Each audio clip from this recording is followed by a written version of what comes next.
I'm Dan Van Orden, founder of Idea Room, and we're proud to be the official sponsors of the America Builds Better podcast. Enjoy the episode, guys.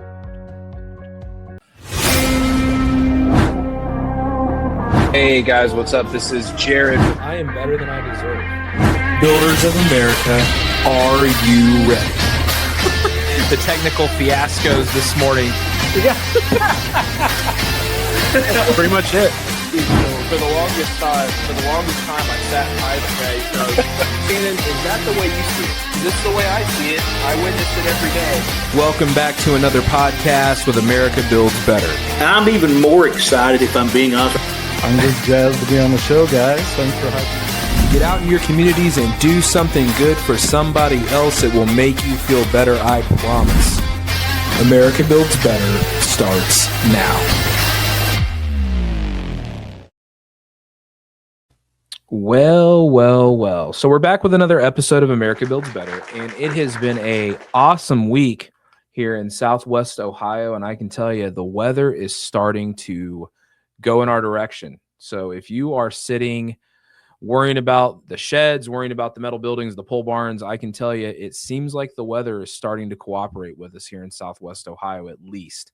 We have been busy. I want to give a shout out to our team at Idea Room.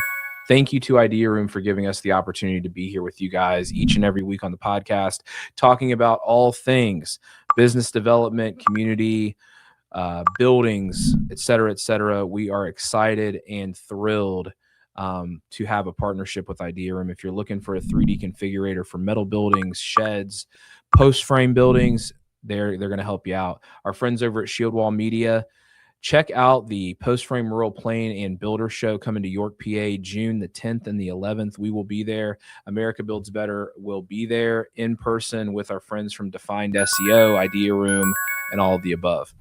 We are back this week with a former guest of the Steel Kings podcast. And man, I have an immense amount of respect for this guy. He has one of the hardest jobs. He is a state rep from the 40th district here in Ohio. He is my state rep. He is just a friend of the program, friend of me personally. He is a farmer, so he gets his hands dirty. He works hard, and I'll tell you, he'll give you a little bit more about himself. But Rodney Creech is back, and I am really honored to bring him on to America Builds Better. Where are you? There you are, Rodney. What's going on, man? How are you? Hey, it's I tell everybody I've never had a bad Friday, but today is Good Friday. That's right. It's great to be with you, and what an exciting weekend we're going to have for the man who died for us. Yeah, man. We are beyond blessed to be hanging out on Good Friday, April the 3rd, getting ready for Easter celebrations and the like. And I can tell you, I don't think I'd rather have anybody on with me right now just to talk whatever it is and kind of give an update on what you're doing and the future of all things, right? But I think the thing that I really want your opinion on something that's been coming across from people in the industry, and that's like loyalty, right? Loyalty in business. So tell the audience a little bit about yourself, remind them who you are, what you've done, and what you're up to these days. Well, yeah, thank you, Jared, for having me. And, it's an honor to be on your program and to be able to talk to you. And, we have a lot of good discussions regarding politics and business. And, the one thing that, even though we think a lot alike, I want people to know that we don't agree on everything. And, man, I'll tell you, that's what makes America healthy.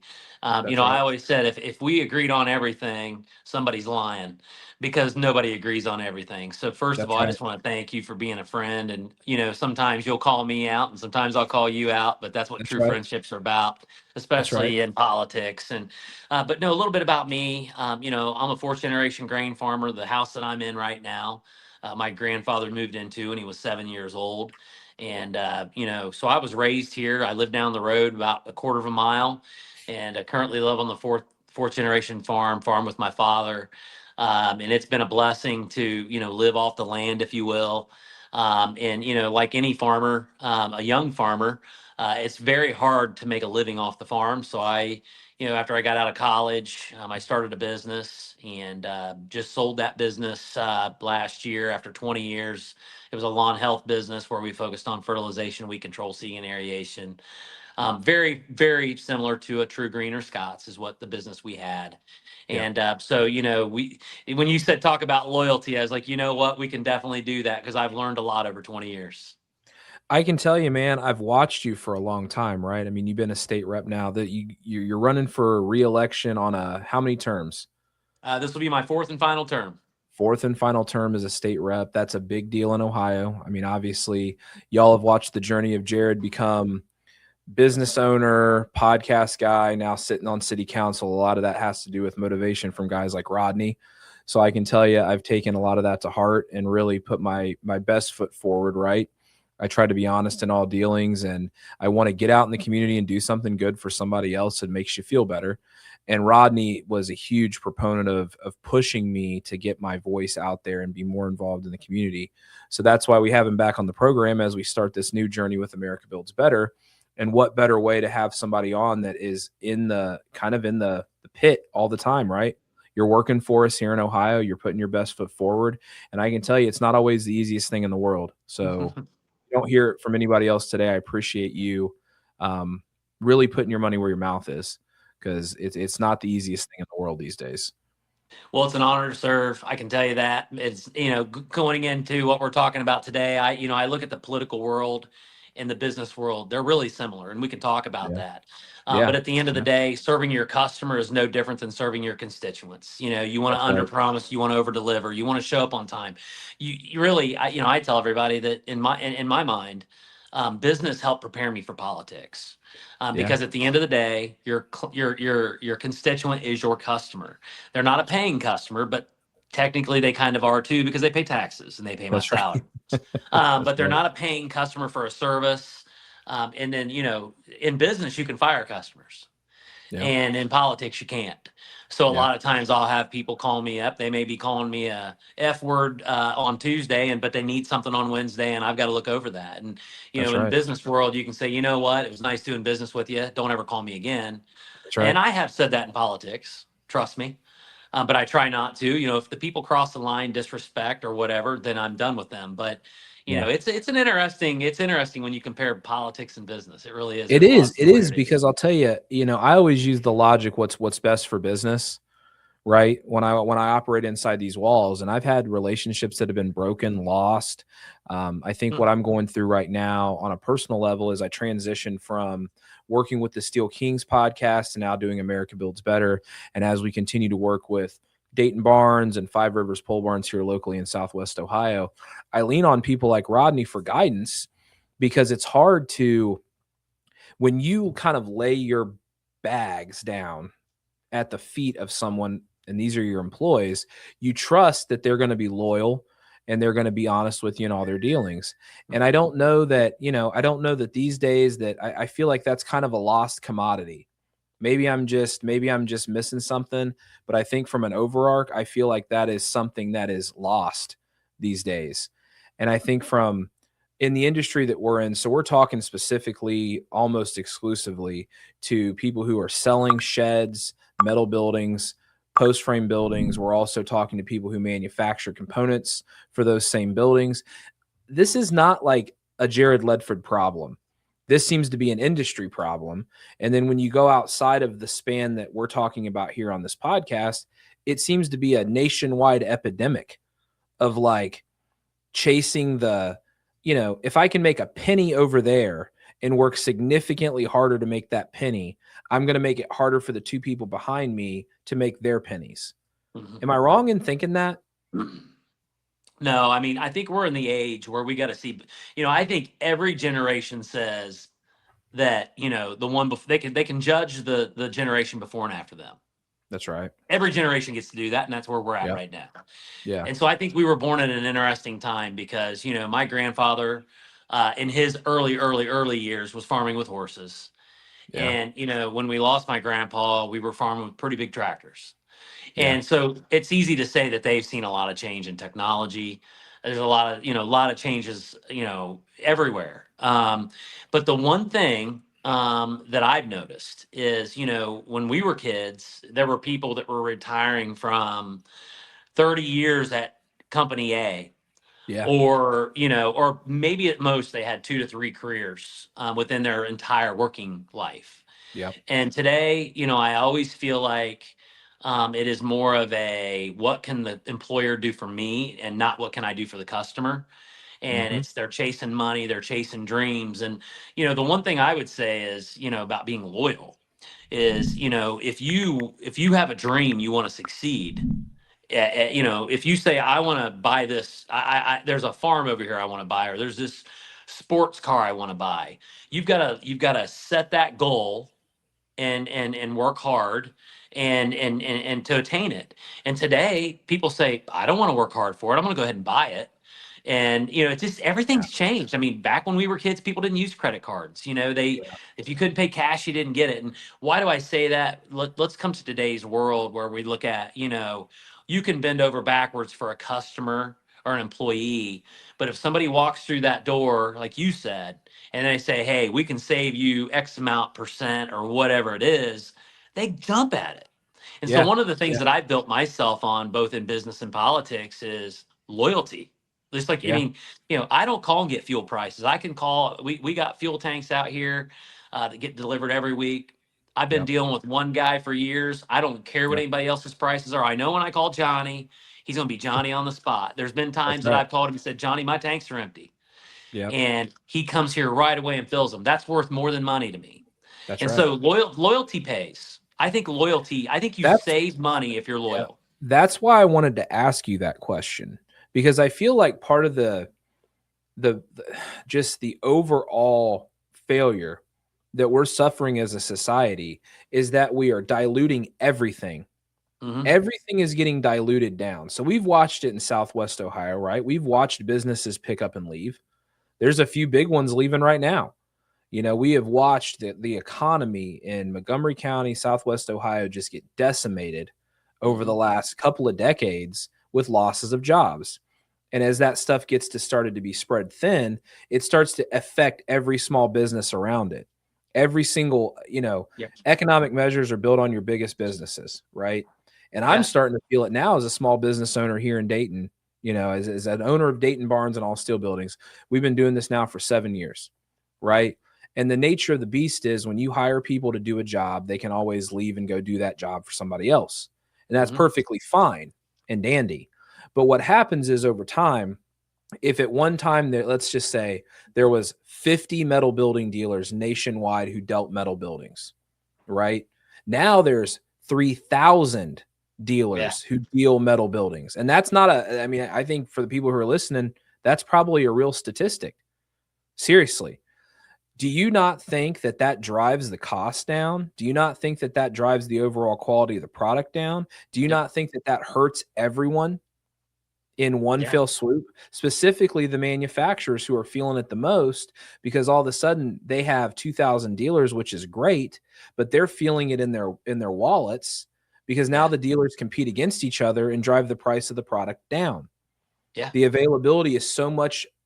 The availability of the product is just, you can pick it up anywhere, right? There's nothing unique about it anymore. And that's why we have to set ourselves apart as a dealer of those structures to have, an in-office team, a knowledgeable team, people here that have worked with our 3D designers and configurators, like our partners at Idea Room, right? Those are what we have to set ourselves apart. But if over time we completely dilute the market and make it less than, what do you think customers see? That's right. And from a loyalty perspective, it isn't necessarily like, I want you to stay and work with me forever and make less money. It's that, do you want the product are you going to honor the product in which you sell? Do you really believe in the product that you sell? And can you sell it at a premium price because you're selling a premium product? We talked recently, you and I, about John Deere, right? There's other tractors, but they're not John Deere. Yeah. And John Deere keeps it tight, right? Yep. They've done a very good job of balancing, right, that quality, that growth strategy without sacrificing the end quality product. Yeah. Right. I mean, I have a John Deere riding mower. You have a John Deere combine, right? I actually have we are 100% John Deere, but we do have a Case combine. Case makes a darn good combine. Okay, Case combine. So I don't, again, not putting Rodney on the spot. I don't know. I didn't ask him that. This isn't a John Deere spokes, but I can tell you, I love my mower. It's easy to I'm a work John Deere on. through and through. Yeah, I love my John Deere mower. I've got a nice little rider, like a 52-inch. It's a regular standard turn. I don't know much about that stuff, but I can tell you I'm loyal to the product line, right? Yes. You know, Boone's Power Equipment right there in Brookville, just outside Brookville. Love it. Love the guys there. Love Daniel and his staff. They've done a great job for me over the years. I'm like Rodney. I don't care what it costs. I don't even care about it. I go out there, pick my stuff up, and I go home. I'm done in 10 minutes. I get the quality product every time.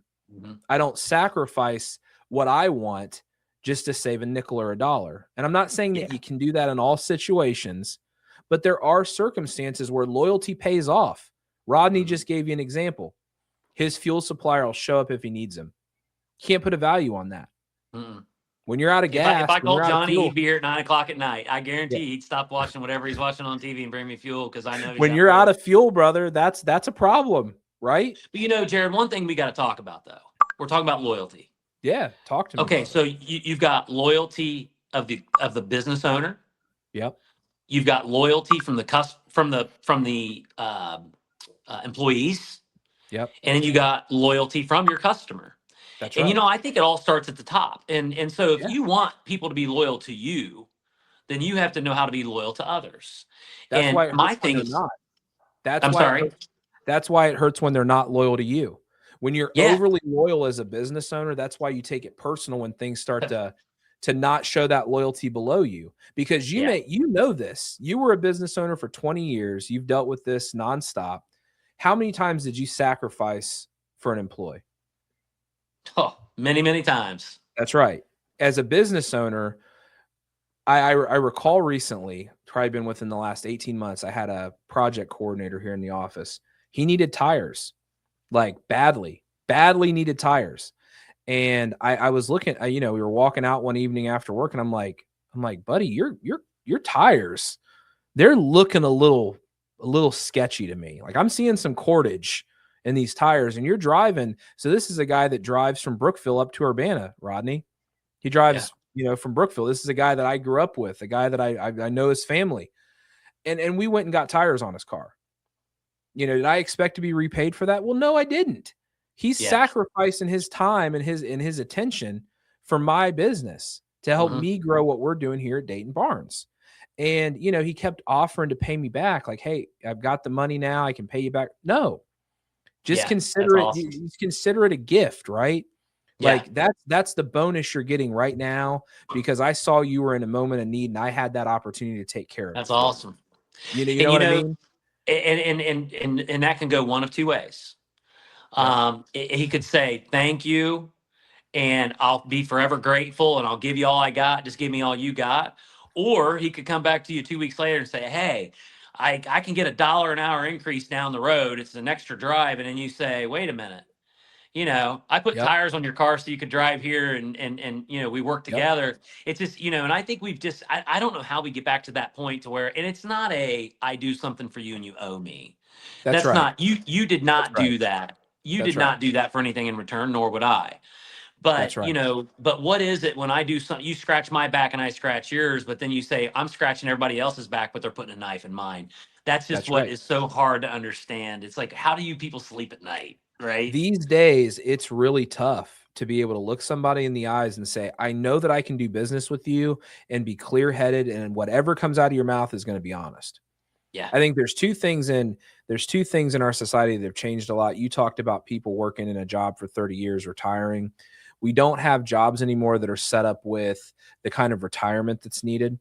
That's a totally different type of discussion from a small business perspective. And I know you go over and above for the small business owners in your community that you serve as the leader of, the state rep for where we live. You go above and beyond.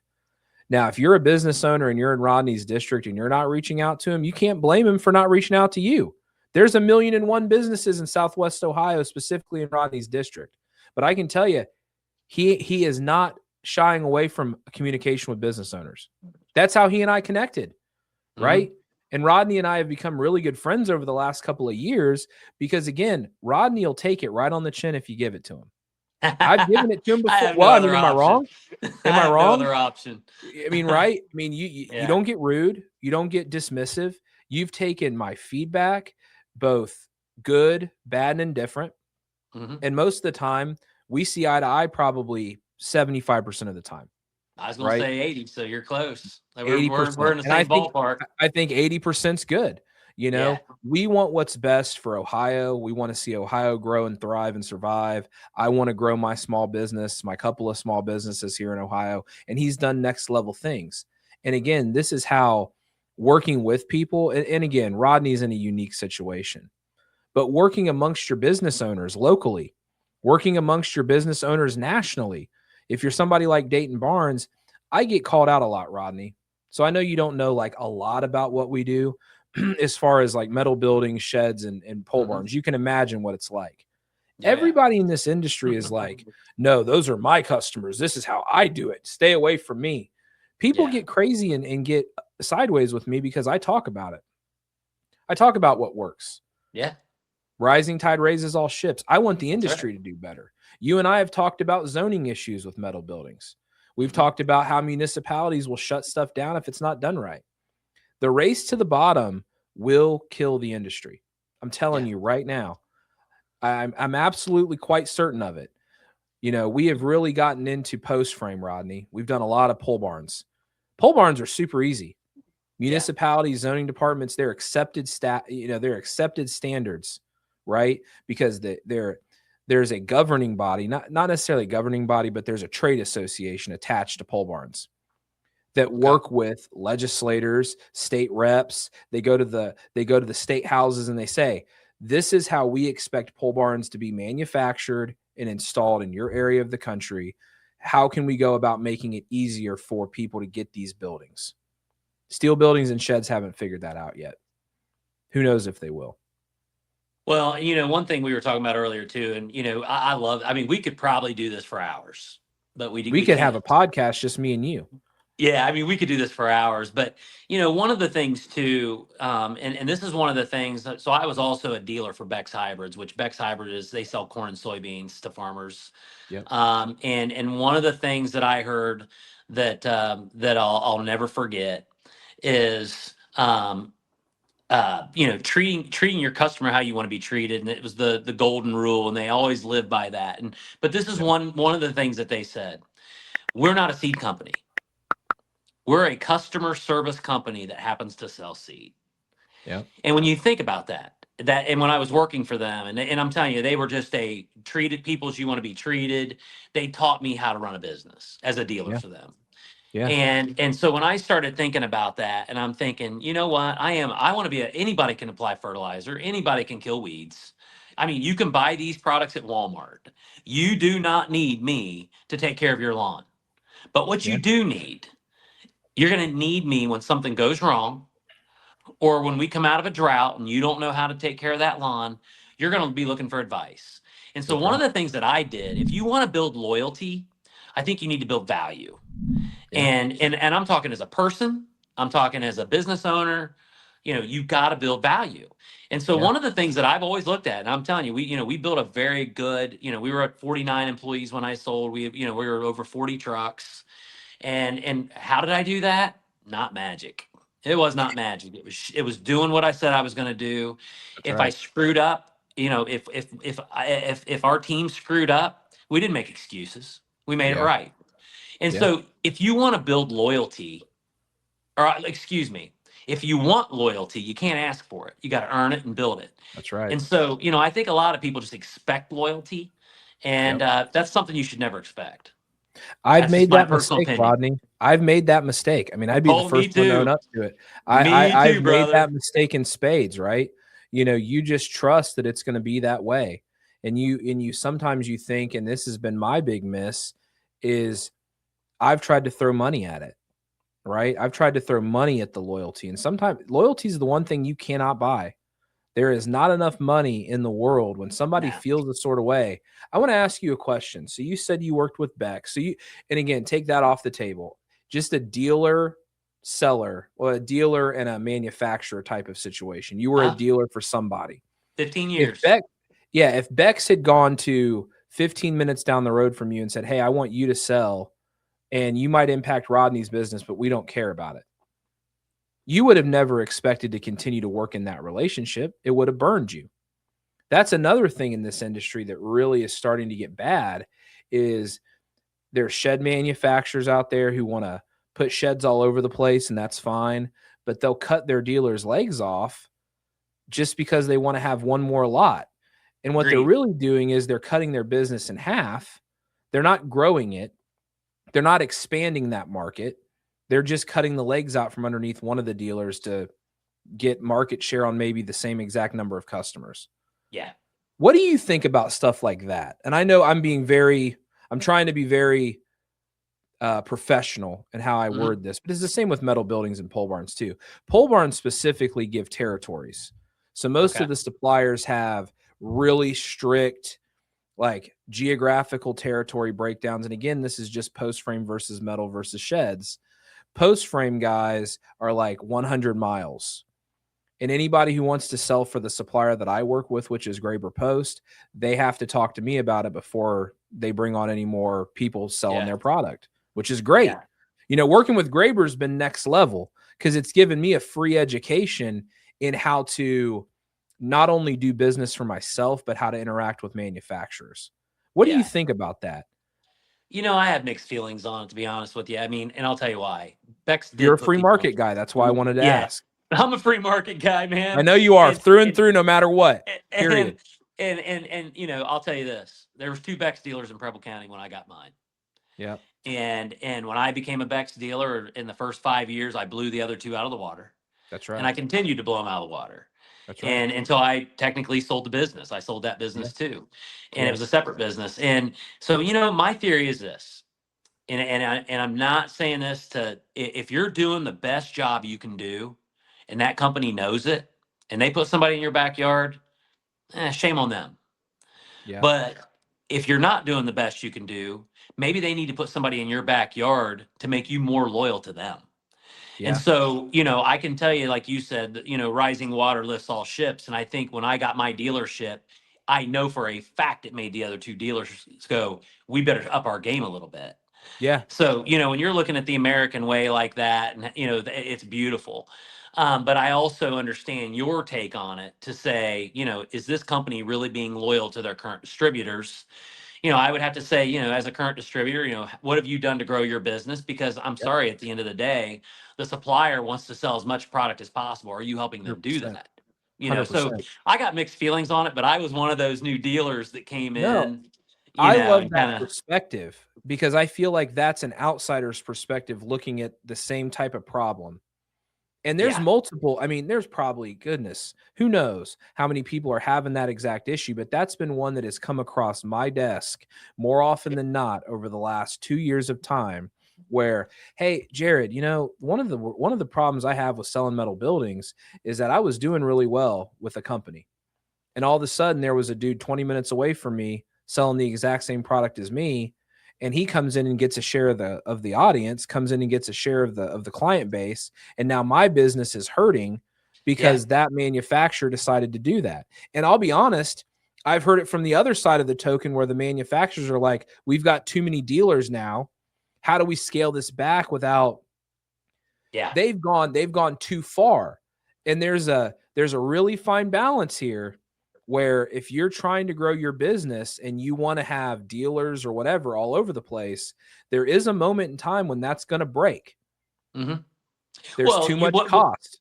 Instead of having a few successful dealers, you're going to have no successful dealers. That's exactly right. And, you know, I think, again, when we look at, and that's what I love about this. I mean, you know, we can, I mean, that's the loyalty question, Rodney. You just hit it on the head. You gave everybody a really good peek behind the curtain of why they would come in and have more dealers, right? But you're also hitting it back and saying, if you go too far, the free market will correct itself again, and there'll be a new player in your backyard who is not the current manufacturer in that area. Now, all of a sudden, you have competition on top of it. That's how, in metal buildings specifically, you just nailed it. I love that because you just nailed in so many words why the metal building market the cost of the components is down when the tariffs and everything else should be driving the cost up. We should be forcing ourselves to a higher standard right now. We have to continue to drop the price and be more and more competitive because we are literally killing each other. Yeah. We like to call that greed in the real that's world. Greed, Rodney. There you we go, like brother. to call it greed, Yeah. but I will tell you this. I'll tell you this, Jared, and we have to put ourselves in everybody else's shoes. If I'm selling widgets, all right, and I want to sell as many widgets as I possibly can, my goal is to get all my friends to sell widgets. Here's the problem. Some of my friends would be really good at selling widgets, and most of them would suck. So what you just did is you took people that are really good and people that suck and gave them the same opportunity, and the ones that suck are going to make the good ones look bad. That's right. That's man. See, this is why I wanted to ask you these questions, because I knew we'd get there. I knew we would absolutely get there, because to me, we've lived it. You know, right. and I'm living it currently, right? Yeah. You hear from it right now. You have had, just the successes that you have had. I am just in awe of what you've been able to accomplish in the things you've dealt with and everything else, right?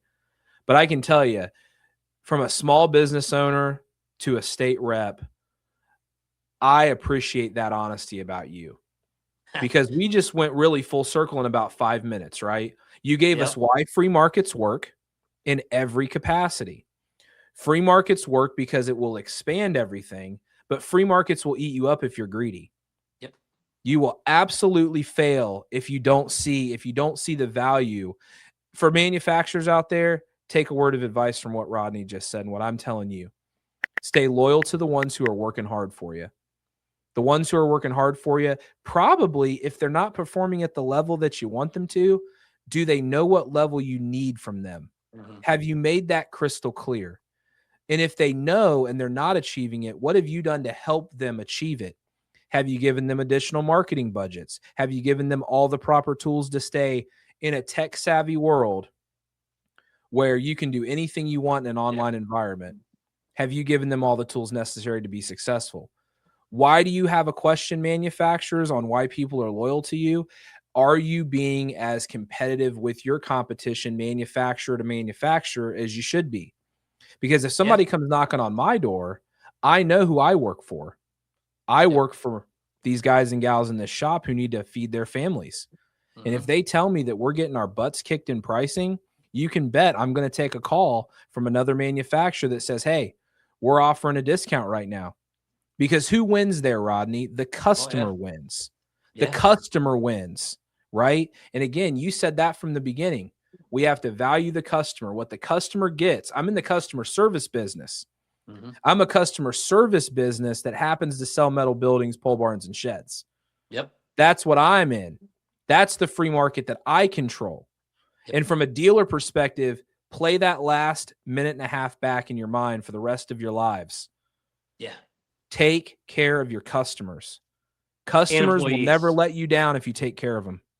Well, and I would take that a step farther. Take care of your employees, and they'll take care of your customers too. Because there you go. You know, I think a lot of times people they're very loyal to their customers, but they treat their employees like crap. And keep in mind, if your employees aren't happy, neither will you be. And so, you know, I think there's just so much that goes into this. But you know, the one thing that you just sparked something with me, and you know, it's hard enough to work against your competition, but it's another one to work against your friends that are in the same business as you. And so, you know, I shouldn't have to separate myself from other Bex dealers, and you shouldn't have to separate yourself from other building dealers. But again, it comes back to when you hire those 10 friends with the selling the widgets, you know, the 2 or 3 that are really good with people, the 2 or 3 that are really good with time, and the 2 or 3 that understand that they're going to shine. And the rest are going to fall. And so my theory is, you know, why would you want 10 dealers when you could put all your focus into 2? That's right. And I'm still, you know, and so I think, you know, every business is different. It's fun, you know, and a lot of this, you know, you may say, yeah, this guy's probably, if we hire 10, this guy's going to finish 9th. And if we, you know, this guy will probably be in the lead. And then you Yeah. look back a year later and you go, oh, I didn't see this one coming. That's And right. and so sometimes we're wrong about what we think is going to happen too. But at the end of the day, being loyal to people, I'll tell you this, Jared. Being in politics, and I just had a conversation. I was at the YMCA this morning, had a meeting at the YMCA this morning, and I was telling, I said, the key is in business and politics is being loyal to everybody no matter what. Because now that I've been in politics for 18 years, people know I'm not a politician. They know that. And my goal in life is to never be a politician. Now, do I go around and shake hands? Do I smile for pictures? Do I go to ribbon cuttings? Do I do the things politicians do? Yeah. Yes. But when you're loyal to people, they'll be loyal to you. Now, I will say that's not always true. I've been loyal to many people. I mean, when I was running for the Senate, one of my friends did the unspeakable. And I was very loyal. Just because you're loyal doesn't mean you're gonna get loyalty in return. But don't right. be disloyal and expect loyalty. And don't let the disloyal make you a bad person. Yeah, 100%. That's what I'm trying. Motivate You just said yourself that. Yep. beyond that moment. Because I can tell you, Rodney has done a remarkably good job of that. From my perspective, I've watched it happen. Right, I've seen these things, and I can tell you, I have a lot of friends in this industry who have done me wrong over the years. I don't hold any grudges. I don't care about it past that moment, but it hurts your feelings, man. You know what I'm saying? It hurts your feelings. Because when when you really in your heart and at your core value what people think about you and value your time and love what you do. I think Rodney knows that about me. I love what I do. I very rarely am not seen in my community repping my businesses. And I don't do it from a perspective of, hey, if you buy from somebody else, I'm not going to talk to you anymore. I just literally want people to know what I do. I love what I do, right? I was in FFA and 4-H, and somehow I figured out a way. I was president of my chapter in Brookville. I'm now sitting on city council. Yeah, I was president of the Brookville FFA. And, I loved what I did there. I still use some of the teachings and trainings that I learned in FFA, job interview skills, just life skills in general. But somehow I've been able to get back to my roots. I don't have a farming background, right? I didn't raise anything. I didn't have that luxury. I grew up in Trotwood, right? I lived in Broadmoor. Mom gave me the best foot forward by paying tuition to go to Brookville. That's the best thing that ever happened to me. I got to experience the rural life while I lived and Rodney knows. For all you that are listening, look it up. Look at the differences between Trotwood and Brookville. I loved growing up in Trotwood, still have a lot of love for that community. And it's on the way back up. But I can tell you there's a huge difference between growing up in Trotwood and growing up in Brookville. Yeah. The school size and everything else. For me personally, I have been able to, over the years, experience things that not everybody has gotten and will not get a chance to experience. And I want to love on my neighbors, get out in my community and do these things because that's what makes me feel good. Rodney, I can tell you one thing, brother. We've got to have you back. I know you're on a hard out this week, and I am too. So do you have anything parting ways, any call to action? I'll just leave you with this. And Jared, we've had so many good conversations, and I know your heart and you know mine. No kidding. At the end of the day, just be a good person. Be a good person. Treat people how you want to be treated. Kill them with customer service. They're either going to be loyal to you or they're not. And what I'm going to tell you right now is, and you know this better than anybody, you'll find out who your friends are. That's right. You find out, you get into business and politics, you will find out who your friends are. And loyalty means everything. And I'll leave you, you said leave you with something, I'll leave you with this. I remember when I was younger, a lot younger, somebody said, you know what, Rod, you can count all your friends on one hand. And I thought, I feel sorry for you. If you can count all your friends on one hand, I feel sorry for you. But I'll tell you what, I'm getting ready to turn 50. I'm starting to figure out what they mean. Yep. And at the end of the day, I have a ton of friends. You have a ton of friends. We all your listeners will have a ton of friends. How many loyal friends do you have?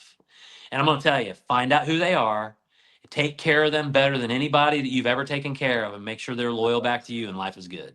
That's right. Rodney, brother, I appreciate you more than I can even explain and you'll ever know. Same here. We will get you back on here, I promise. America Builds Better is all about community and getting people together. We build better everything in America. And I can tell you America something. first. I can tell you something, man. That's what this is all about. So don't miss out on episodes coming forward. And in the meantime, we're gonna get off here right now with get out in your community and do something good for somebody else. I promise you, in this day and age, it'll make you feel better. It always makes me feel better. Rodney, thank you for being on the podcast today, and we will be back at you soon. We'll talk at you later, fellas. Just remember, if nobody's watching, he still is. So be on your best behavior. Yes, That's sir. Right. Thank you for checking out America Builds Better. If that episode fired you up, make sure you hit subscribe, leave a review, and share this with someone who's ready to level up. We are dropping powerful content filled with strategies, stories, and real talk from the builders shaping the industry. Stay hungry, stay focused, and keep building better. Make sure to check us out at americabuildsbetter.com for more resources and industry tools. This is America Builds Better, where the industry talks back.